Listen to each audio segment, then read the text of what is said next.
Naging usap-usapan noong unang linggo ng Oktubre ang ginawang paghahain ng kandidatura ni former Candaba Mayor Danilo Bailon para sa pagkagobernador ng Pampanga. Ayon kay Bailon, proyekto para sa kalusugan ng mga kabalen ang kanyang unang tututukan sa oras na maluklok sa pwesto. Bukod sa COVID-19 response, ang overall health condition daw ng mga Kapampangan ay hindi dapat kalimutan.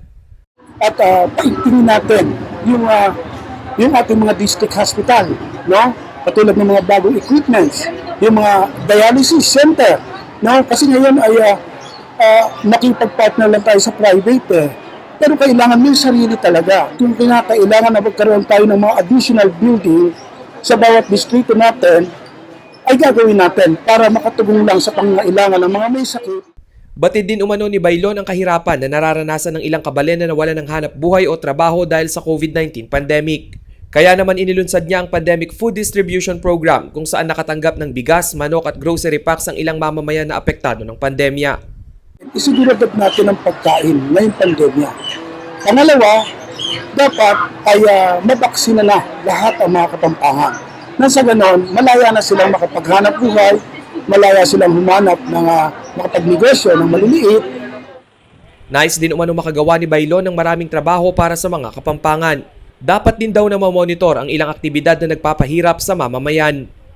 Nababaon pa ang ating mga kababayan sa utang, nababaon pa sa nabebenta pa yung kanilang mga ari-arian, nagkakaroon ng kaguluhan sa pamilya, may nagnanakaw na, may nagpapakamatay pa dahil sa mga online sabong na yan. Kaya yan ang pakikiusapan natin na sana iwasan nila yan at kung talagang nakaka-apekto na sa pamayanan, meron naman nakarapatan ng isang chief executive na paalis yan.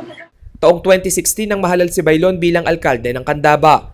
Siya rin ang nagmamay-ari at founder ng Danway Food Processing Corporation at Danway Missionaries na higit 2 dekada nang nagsasagawa ng relief operations sa buong bansa. Samantala, makaharap ni Bailon sa 2022 gubernatorial race si incumbent Pampanga Governor Dennis Pineda.